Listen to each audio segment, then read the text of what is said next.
7h, 9h, Nikos Aliagas sur Europe 1. L'heure de retrouver David Abiker pour sa revue de presse, Nikos. Qu'avez-vous lu, David Abiker? Bonjour. Bonjour Nikos, bonjour Céline, bonjour à tous. J'ai lu plein de choses, mais d'abord à la une de la presse ce matin, des femmes. Beaucoup de femmes, à commencer par nos championnes d'Europe qui portent haut les couleurs du handball français. Les bleus dans les étoiles, c'est le courrier Picard. Bravo les filles pour le Républicain. Une année en or, se réjouit aussi l'équipe qui nous livre les 4 clés du succès de cette équipe qui a tout gagné sauf les Jeux Olympiques. Ça peut servir à tout le monde, les clés du succès de l'équipe de handball féminine. Première clé du succès, le mélange des générations sur le terrain comme chez les entraîneurs. Deuxième clé, l'ouverture internationale, accueillir des managers étrangers, expatrier les joueurs. Troisième clé de succès, le recrutement, la détection des talents. Quatrième et dernière clé du succès, la culture de la victoire. Et sur Twitter, leur plus grand supporter salue les championnes. Voilà ce qu'il dit. Déterminés, solidaires, les Bleus ajoutent à domicile le seul titre qui manquait à leur palmarès. Elles sont invincibles. Bravo! Vous savez ce que c'est? C'est du Macron dans le texte. Déterminé, solidaire, invincible, ça pourrait ressembler à une méthode de gouvernement. Il n'y a plus qu'à. D'autres femmes dans l'actualité, notamment dans l'interview du Premier ministre ce matin dans le journal Les Échos. Souvenez-vous Nikos, lundi dernier, le président Macron évoquait non sans émotion la vie et la colère d'une femme. La colère de la mère de famille, célibataire, veuve ou divorcée, qui ne vit même plus, qui n'a pas les moyens de faire garder les enfants et d'améliorer ses fins de mois, et n'a plus d'espoir. Eh bien, cette femme, avec des milliers d'autres, sera la bénéficiaire des mesures annoncées lundi dernier. Mesures que détaille ce matin Édouard Philippe dans Les Échos et qui vont notamment concerner les femmes célibataires avec enfants.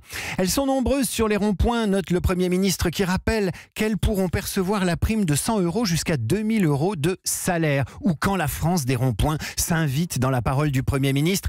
Ces femmes, célibataires ou non, on les retrouve dans le reportage effectué par la grande reporter Florence Aubenas. L'article le plus relayé du week-end sur Internet, il vous a passionnée. Elle a quitté Paris, Florence Aubenas, pour passer du temps sur ses ronds-points, dans le Lot-et-Garonne par exemple, sur ces carrefours occupés, où chacune découvre à nouveau un engagement collectif et vient raconter son histoire à la journaliste du Monde. Adélie, 29 ans, employée de pompe funèbre, au chômage. Coralie, 25 ans, divorcée, remariée, au chômage, qui distribue des tracts aux routiers. Cécile, mélanchoniste, zadiste, qui est montée à Paris pour manifester. Des portraits de femmes en colère, ou pas, déterminé toujours, on est loin des outrances et des violences parisiennes et leurs effets de loupe. C'est à lire dans Le Monde sur Internet si vous êtes abonné. Des femmes et des petits boulots dans Libération ce matin aussi. Avec l'interview des chercheurs Nathalie Morel et Clément Carbonnier qui publient une enquête sur la nouvelle figure de l'employé de maison. Souvent une femme, nounou, femme de ménage ou pour les hommes des jardiniers. Les chercheurs parlent d'une nouvelle domesticité relancée depuis les années 90 par la politique des services à la personne. Ils pointe ces déductions fiscales qui détournent une partie des ressources publiques de la véritable action sociale pour favoriser le train de vie des ménages les plus aisés. Rappelons quand même que ces aides permettent aux femmes de travailler. Et cette étude fait ressurgir le débat sur le niveau de l'impôt.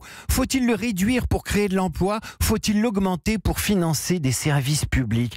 Une question importante que ne se pose pas, celle qui à elle seule est devenue samedi soir un service public de la beauté. Miss France, Vaïma Lama Chavez, originaire de Tahiti, qui se confie ce matin aux Parisiens aujourd'hui en France dans une interview totalement hors sol, totalement déconnectée des réalités que vivent les femmes d'aujourd'hui. Mais c'est peut-être ça le rôle premier d'une Miss France, rôle de service public, être hors sol le temps d'une soirée, histoire de faire rêver.